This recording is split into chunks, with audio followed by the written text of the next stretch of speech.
Dit is Dutch Startup. Mijn naam is Alexliehappo. Ik praat met founders, co-founders, investeerders, PR-specialisten. Kortom, alles wat te maken heeft met startups. En nu denk je natuurlijk, hoe kan ik deze podcast steunen? Heel gemakkelijk. Laat een review achter in iTunes. Vertel hoe geweldig je de podcast vindt. En dan kunnen meer mensen ons vinden. Vandaag praat ik met David Beckett. Hij is een van de allerbeste pitchcoaches in de wereld. Hij heeft meer dan 400 startups gecoacht, waardoor ze meer dan 108 miljoen aan investeringen hebben binnengehaald. Daarnaast heeft hij bijna 3.500 professionals getraind. Hij is ook auteur van de boeken 3-Minute Presentations en Zet jezelf op de kaart. Ook is hij de bedenker van het Pitch Canvas. Deze is ook te downloaden op zijn website. Hij wordt binnengehaald door de allerbeste bedrijven zoals Startup Bootcamp, KPMG en Rabobank. Kortom, wil je leren hoe je moet pitchen, dan moet je bij hem zijn. Ik heb met hem afgesproken in Amsterdam, waar ik hem uiteraard alles vraag over de kunst van het pitchen. Het was een heel erg leuk gesprek en David vertelt alles. Alle linkjes kun je vinden op ondernemerspassie.nl. So I'm sitting here in Amsterdam, sitting across the table from David Beckett. Welcome to the show, David. Hi, very happy to be here. Yeah, very nice to have you here. You are the number one pitch king. Maybe it's my own made-up title from the Netherlands. So could you tell us a little bit more about yourself? Yeah, I actually have a history of working in a large corporate. I worked for Canon, the camera company, for 16 years. But that finished 8 years ago. And since then, had a period of about 5 years where after this really consistent life in Canon, I had 5 different jobs. I got fired from 2 of them. And within Canon, you had 5 different jobs? No, I had 5 different jobs after Canon. After Canon, yeah. And so after Canon, 5 different jobs, and got fired from 2 of them. And really had the feeling like, okay, this is not going where I want to go. And, you know, we have young kids and a mortgage to pay. So we looked at what am I really passionate about? And I say we because I talk about me and my wife. We're a team. And we always make those decisions together.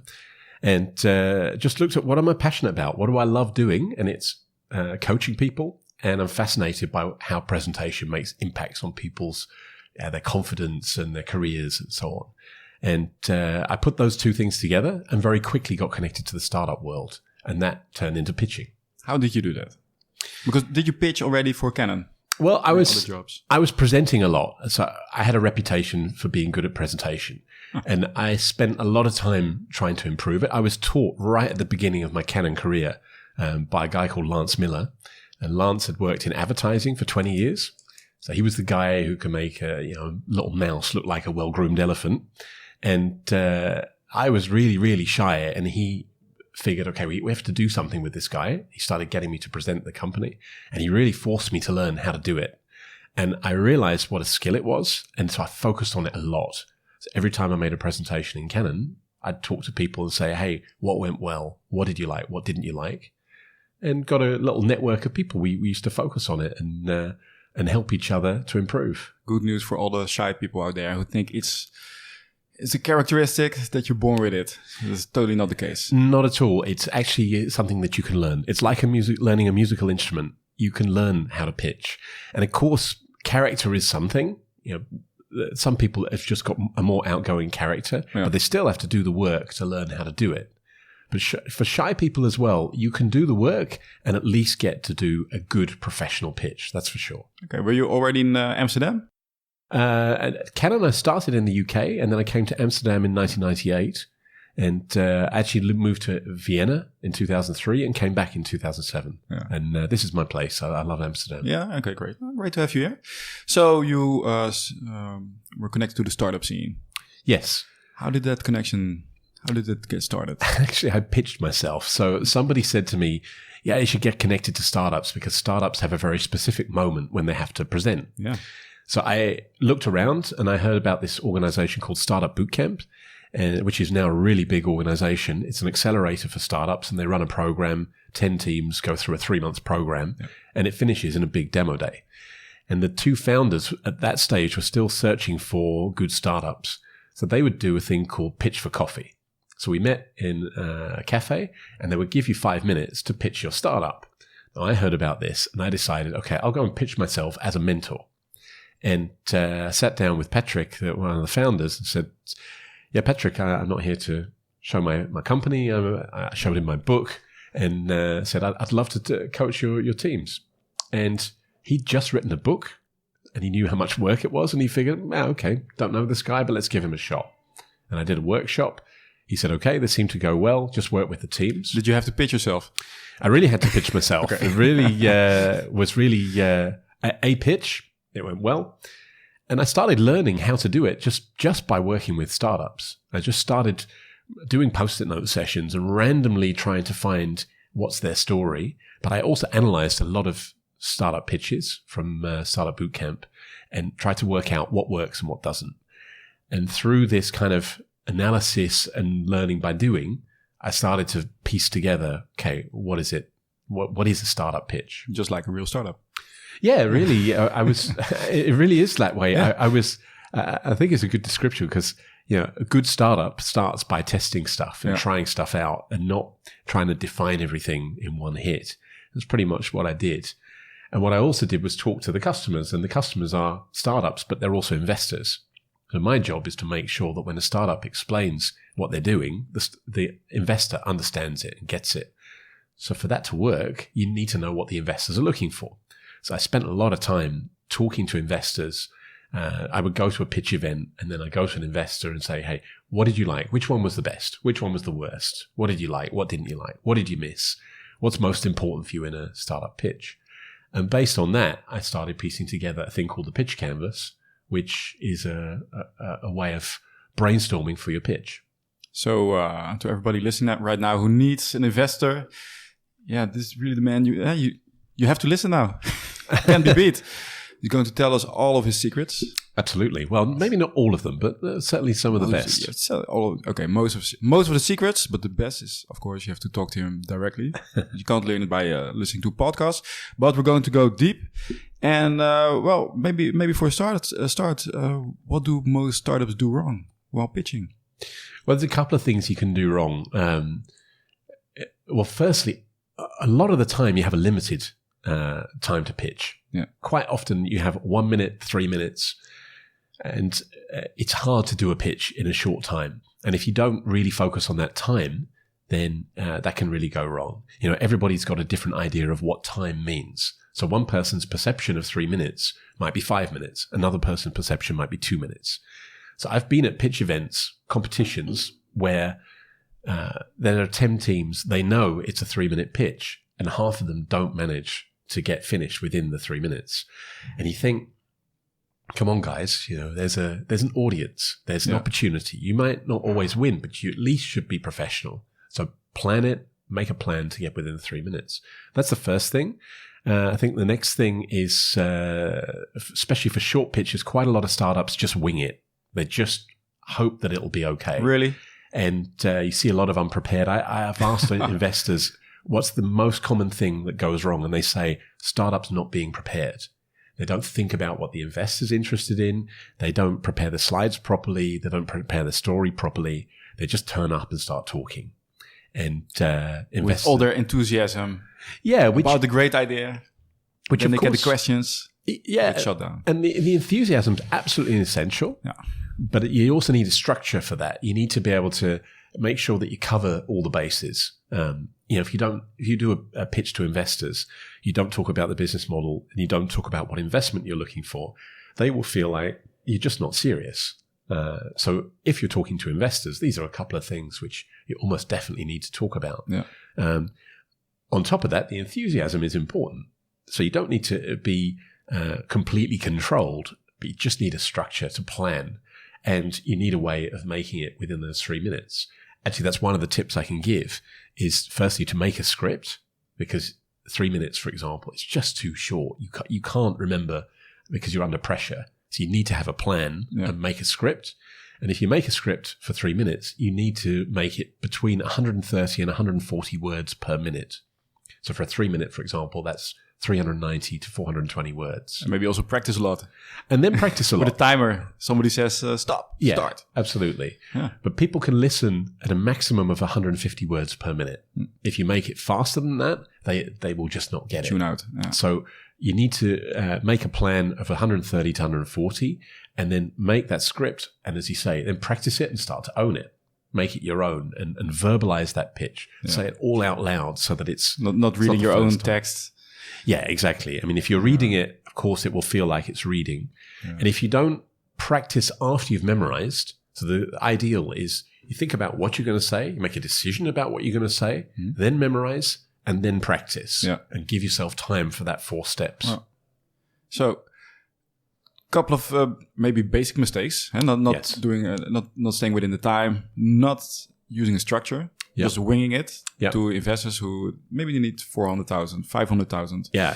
So, do you know? Yeah, you talked to a lot of startups. What's behind that? Why do they do that? Because a lot of money. They're dependent on the investors. This is your shot. What's wrong? I'm also interested in the psychologically what's happening.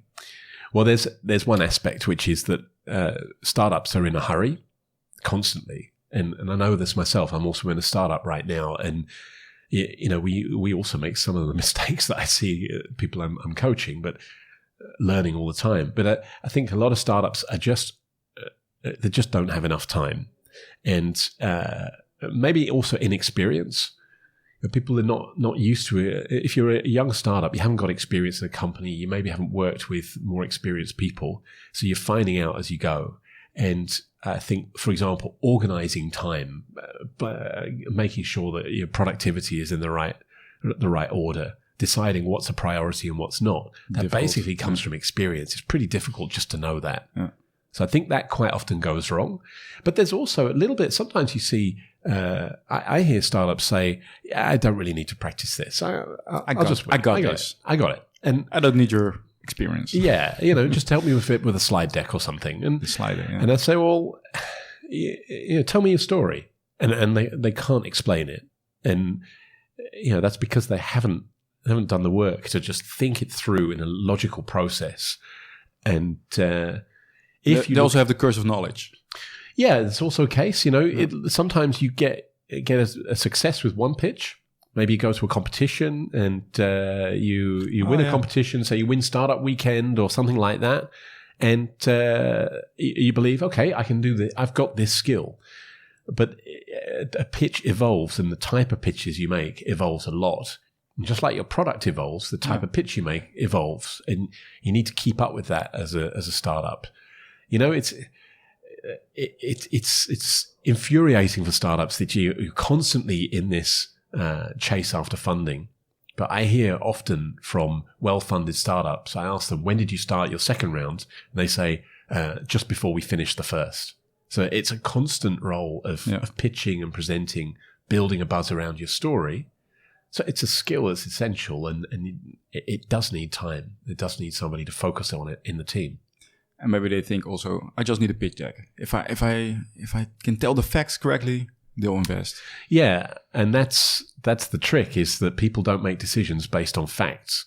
The way it works is people make decisions based on emotions, and they look for the facts to back it up. Yeah. So if they feel something about this proposition, about this company, about this team, they will look for facts to prove that they're on the right track. But if they just get a badly prepared series of data or facts, it will not create that feeling that I need to be part of this. I'm going to miss out if I don't invest in this. So what do they need to hear about the story? What do investors need to hear? Yeah. Well, that's where the pitch canvas comes in. I created a one-pager. So a lot of startups are using things like the business model canvas, value proposition canvas. One of the first startups I worked with, a team called Tag City, the CEO there just casually said to me, a guy called Geoffroy Simon, casually said to me, hey, you should make a pitch canvas. Might be helpful for startups. And I thought, okay, let's do that. So March 2014, I just started to put that together.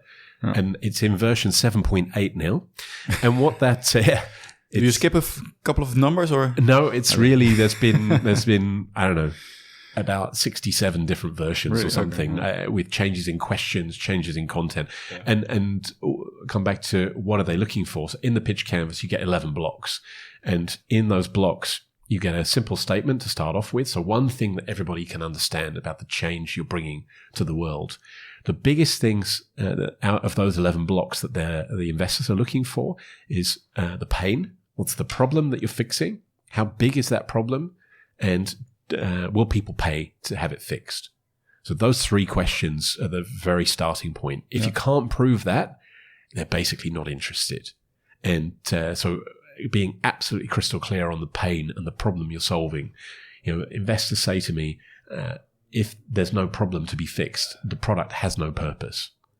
So, of course, we'd all like to be delivering joy to the world. Yeah.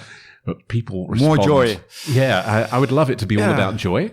But reality is that people respond to problems. Yeah. And solving problems is the thing that catches attention. So firstly, they need to demonstrate a problem. Secondly, that they can execute against that problem. So they can create a product and explain what that product does clearly to solve that problem. And it doesn't have to be perfect, but it needs to be executed. They need to be able to do it. And then the next step is to prove that you can engage with customers. So if you're at an early stage, what that means is validation, going and doing into customer interviews, getting people to give you feedback on the product. So if you haven't got business already, telling people, we've done 47 customer interviews. The insights we gained was this, this, and this. That's valuable stuff if you're looking for seed funding. If you're in business and you need to talk about the business you've already made, how much have you sold, how many users, what's the growth in users, and so on. And this all proves that you can engage with customers. So I think that investors are not looking for people who are sitting in a garage just coding. They're looking for people who are going out there and finding out what works. So I also heard, I interviewed also Ruud Hendricks from a startup bootcamp. So I asked him, what are you looking for in those founders, co-founders? He said the fire in their eyes. Yeah, the team. Do you also, during the pitch, establish your team? So like, me, I'm the founder. I have no computer skills, but I have a developer in my team. And I have a sort of enthusiasm. So the investor is not investing just in that product, but also in the team. Yeah. Do you also do that? Yeah, absolutely. Absolutely. So what Ruud is saying is that the people are the thing that matters. Yeah. And even I've heard an investor say, I asked him about a pitch. What did you think about this pitch? And he said, pain's pretty clear. The product's terrible. And their business model, they need to rethink this. This is it. Yeah. But I like the team. I'm going to talk to them. Yeah. And I cross-checked and said, hang on, you said that the product isn't good and that you think their business model needs to completely change, but you're still interested. He said, yes, because the team is the right team. They will sort it out. They'll work it out.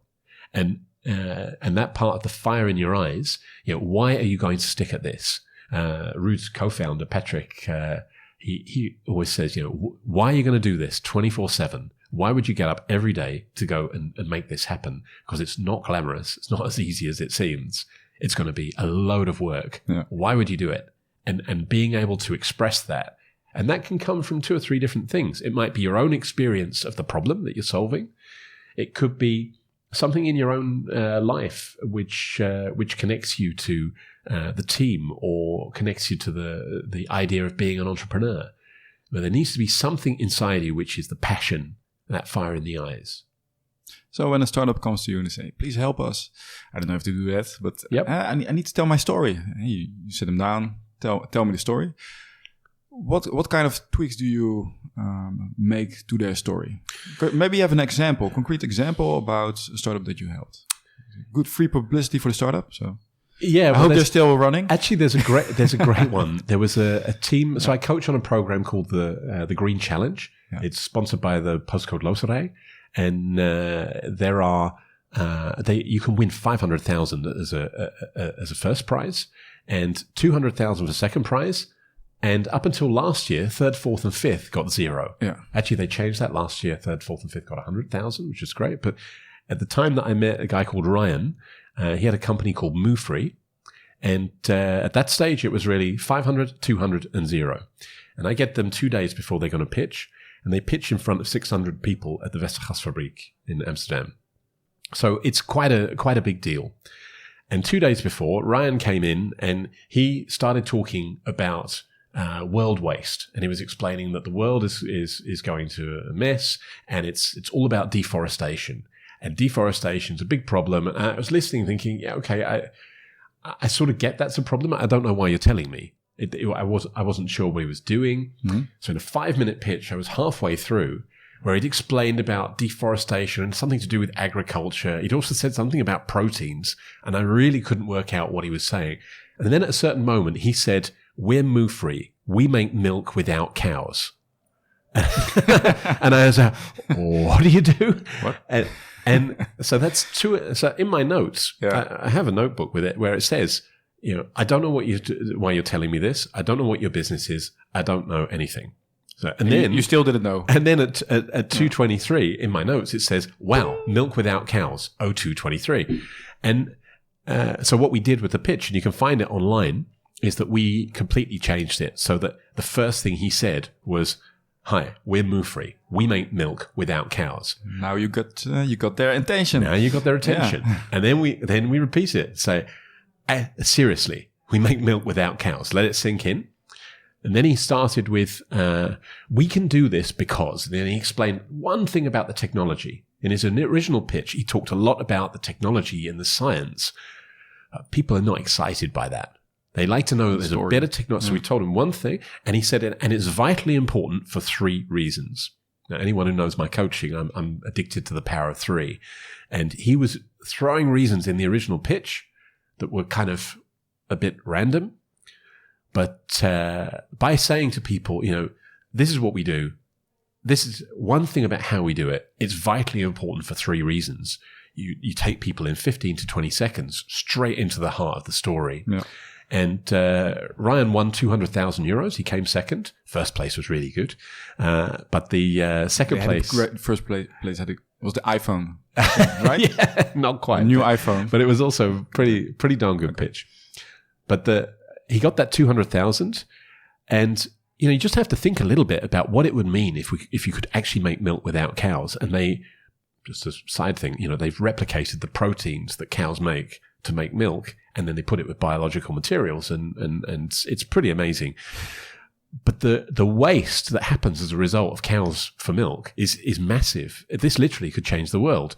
So he won that 200,000, and he raised another 4 million, and I think he's in the process of raising 20 million right now. And I believe he wouldn't have got that without that 200,000, and he wouldn't have won that 200,000 with the wrong pitch. So what percentage did you get? I don't have to tell this. I must say too little.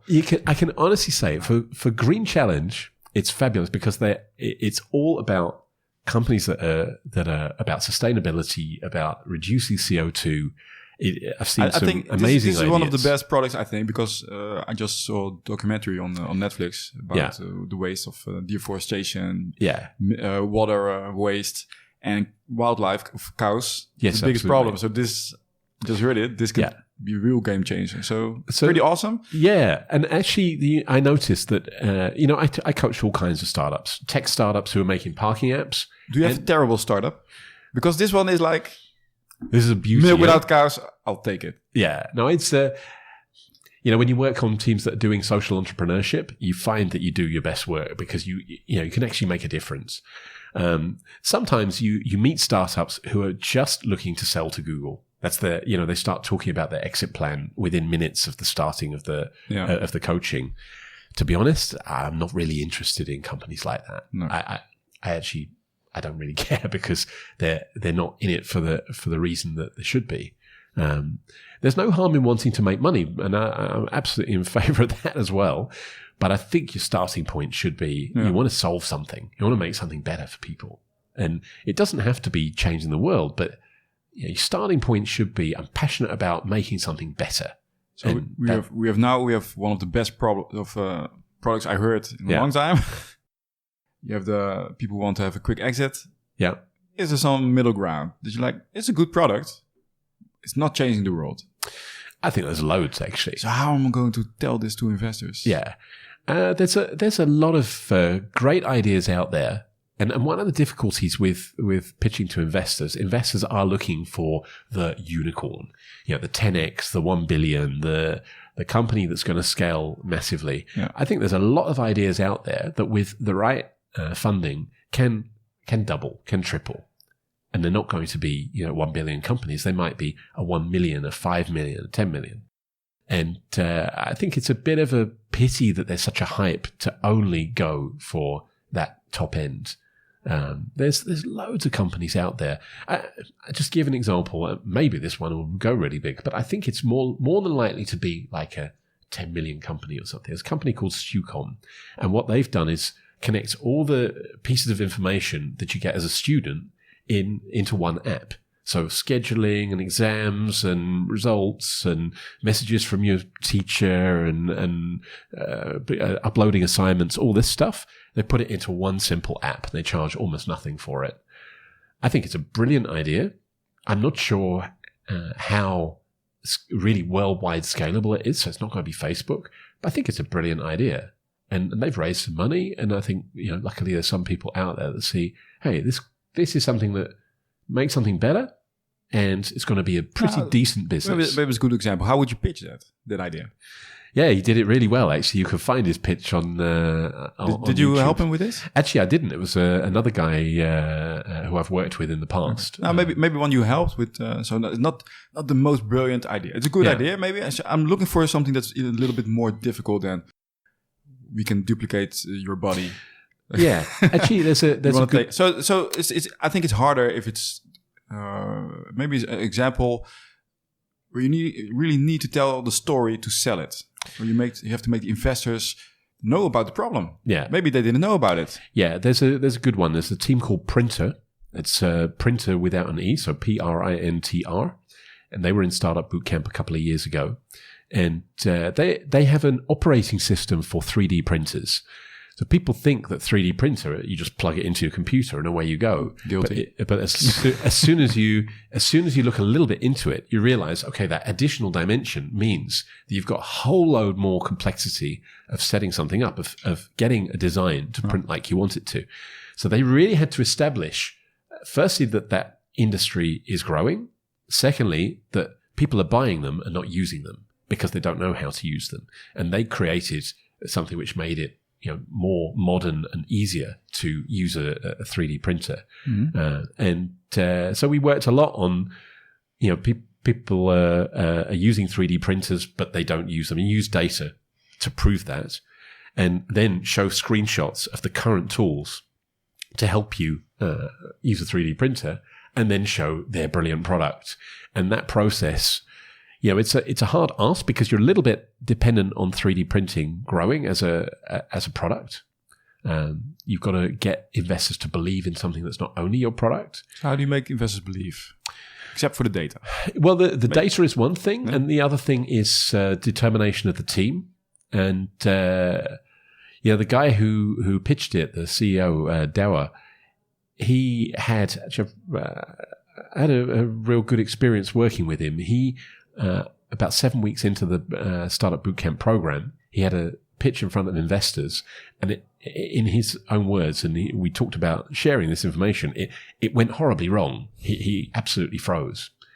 And for 6 weeks later, he stood in front of 400 people on stage as if it was his home. And that's because he worked incredibly hard. He didn't get inspiration. This is really an example of proof that you can learn it. He didn't just suddenly get inspired. He just did a lot of work. So we worked through what are the things that are going to trigger the investors to believe that this could be a growing business.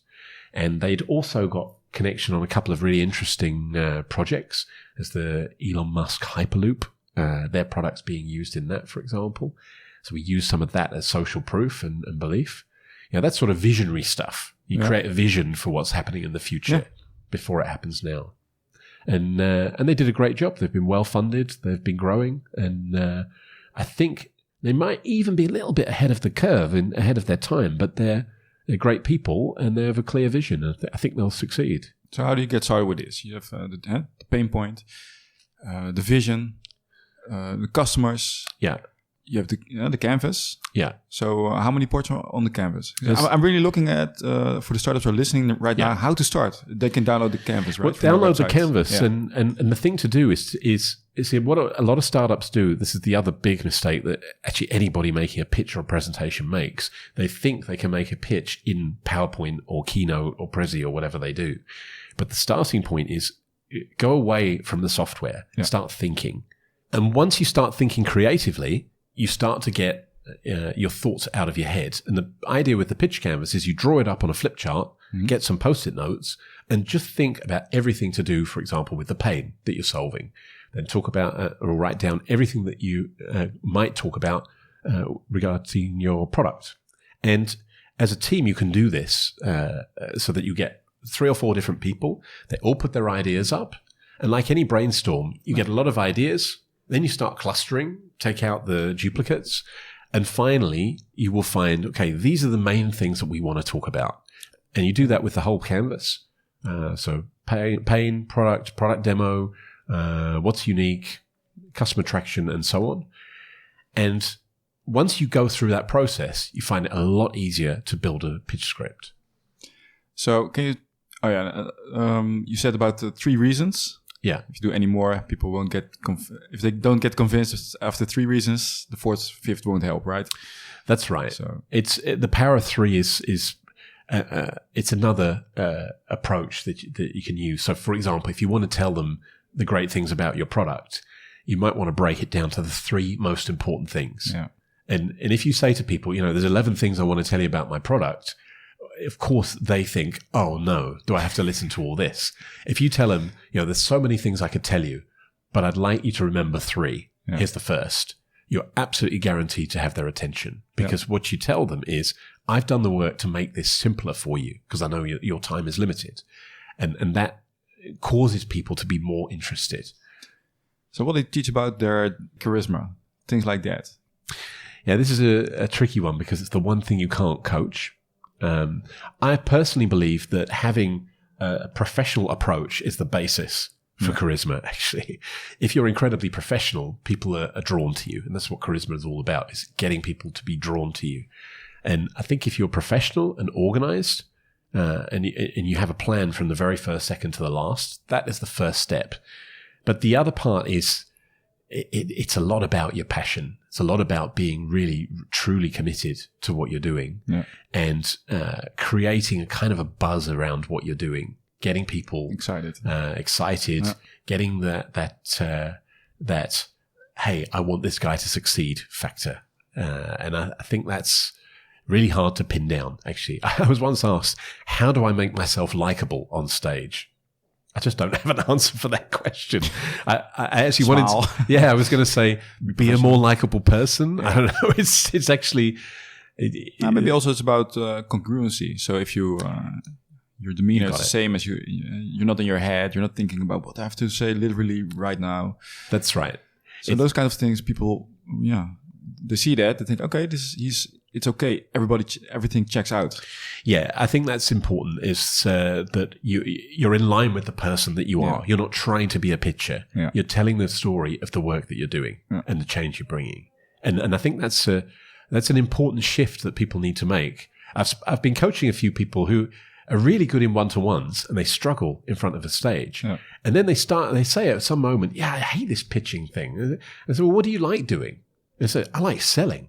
Okay, well then just sell. Yeah. And just that mental shift, they suddenly go from, oh, you mean I can sell on stage? Yeah, just sell it. And that sometimes you just need to change people's mentality and get them away from being a pitcher to being who they are and the type of person they are. And you also train them about mindset. So like you can go on stage and be really needy. Like, I need the money. So maybe it's true. You need this investment.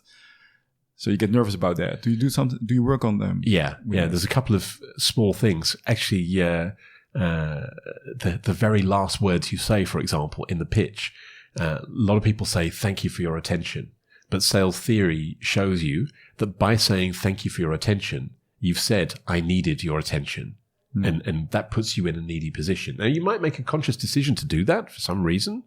As long as it's a conscious decision, it's fine. But in general, you want to be on the equal level with the audience. And if the last thing you say is thank you for your attention, you put yourself on a lower level. So anything that is making you needy, sometimes it's better to say, we don't need investment right now. We're looking to raise next year. Yeah. And so come and talk to us about that. And you of course that needs to be true. You need to be able to survive until then. But I do recommend people to tell what you need, but in a way that says, this is a great opportunity. Let's check out if you can invest in us. Yeah, exactly. This is an opportunity for you. I do tell people, you don't need to thank them for their time, because these people are looking for opportunities to invest money. Yeah. Try and get money back from the bank right now. You get an insanely tiny amount of money if you put it in the bank. They need places to put money, and you might be that place. Yeah. So have that mindset, not arrogance, but be confident you're working on something great. So how long does it take for them, the startup, to get trained by you? Well, it varies. It depends on what stage they're at. But I normally do a pretty straightforward approach, which is you have a brainstorm session where we go through the pitch canvas. That normally takes about 2 or 3 hours. Then we do a scripting process that's virtual, and that takes a couple of hours. I spend a couple of hours writing out that script, send it to them. We do a bit of virtual table tennis of feedback and comments. Yeah. And then finally we get together and they practice the pitch. So it's about 5 or 6 hours. If you have a look at any of the Startup Bootcamp pitches I've coached at Startup Bootcamp Amsterdam, a lot of the pitches are on YouTube. And there I coach on average 5 or 6 hours per team. That's pretty intensive. It is, yeah. And I mean, I've had a couple where it's probably been about 20 hours, actually. That's where things are really, really going wrong. Mm-hmm. Sometimes it takes 2 hours, and somebody's already done it a lot. They just need a bit of help with you ordering the thing. But about 5 or 6 hours is the normal. Okay. Do you also make tapes of during the practice? Do you tape it? Yeah, I film people when they're practicing. Oh. Yeah, taping, recording. Yeah. And I'm old enough to remember taping. Okay, yeah. And that helps a lot because it's actually something that people can do themselves. Yeah. If you film yourself, you will instantly see things that are going right and things that are going wrong. Yeah. People are very critical, so they're more likely to see the things that are going wrong and get frustrated. But the key is to look out for what you like and then look out for specific things which could change. Like maybe you do something with your hand, or maybe there's a key word that you keep saying again and again that you don't realize. And there's ways that you could see it. And so what I find is when I film people and I sit down with them and I say to them, what do you like? They immediately start criticizing themselves, but they see all the issues. Yeah. They hardly need a pitch coach in that situation. Yeah. And, my goal is to give people tools that will eventually help them do it themselves. Yeah. Oh, you've written a book? Yeah, I'm doing various things to make it so that people can access what I've learned over the last 4 years. I wrote a book at the very beginning of this process called 3-Minute Presentation, which was based on my experience in Canon. And I'd written a book about Amsterdam. It was a fun book. And then I decided, okay, let's write something that people might need. Mm-hmm. And I thought, okay, presentations are something I'm fascinated by. Let's write about that. So that helped me get that gig with Startup Bootcamp right at the beginning. But now I'm writing another book about pitching.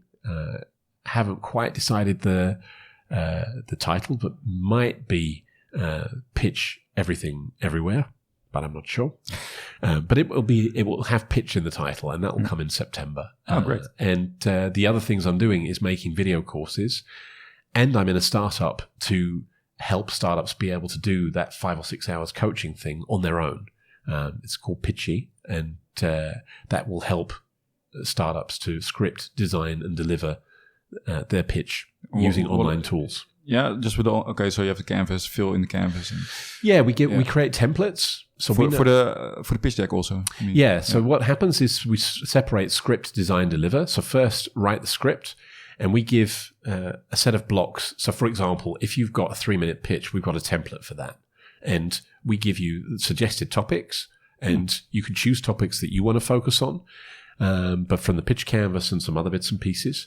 And then for each topic, we give you a guide of how many words. We give you a video tip of about 30 to 60 seconds to tell you for example, the opening of your pitch. These are the kind of things you should say at the opening. And then we give 2 or 3 video examples of pitches that have worked for the opening, or explain the business model, or explain your customer traction. And while you're typing, you get a word count. And once you've finished your script, it generates slides for you. So you get options to choose images, choose headlines, and so on. You can adapt it to your fonts, so it saves you a lot of time in making a pitch deck. And then there'll be a mobile app which will help you practice. Okay. So I'm curious about this startup. So it's an online tool. So it's not a SaaS business. You just need it once, maybe? Yeah. So the idea is that this would be something that a startup could use during the lifetime of pitching. And there are multiple pitches, exactly. Like you said. Yeah. As I say, I think your pitching evolves. Yeah. You start for seed funding. You maybe go in for some small competitions. But as you go further, you may be pitching for scale-up funding, or you're pitching for your first big round. And you might be pitching to get into an accelerator or specific competitions. And we're building templates for each of those things. So are you a co-founder? Yes. Okay. So did you raise money?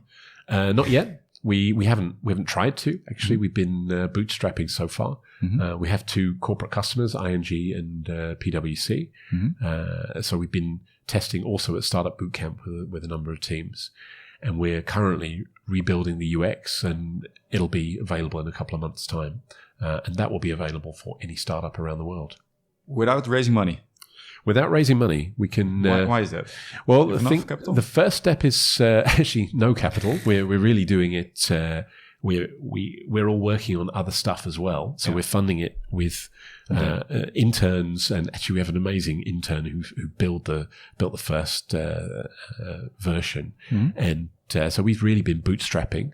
But if we want to make it big, if we really want to make it like a high quality thing that corporates, that startups, that accelerators can use, then we will need funding. But luckily, we've built a network. The guys I'm working with, there's a guy called Robin Doman, who's just the best slide designer in the country. He's just excellent at creating slides. And he and I have worked a lot with startups and investors. So we know the investment network.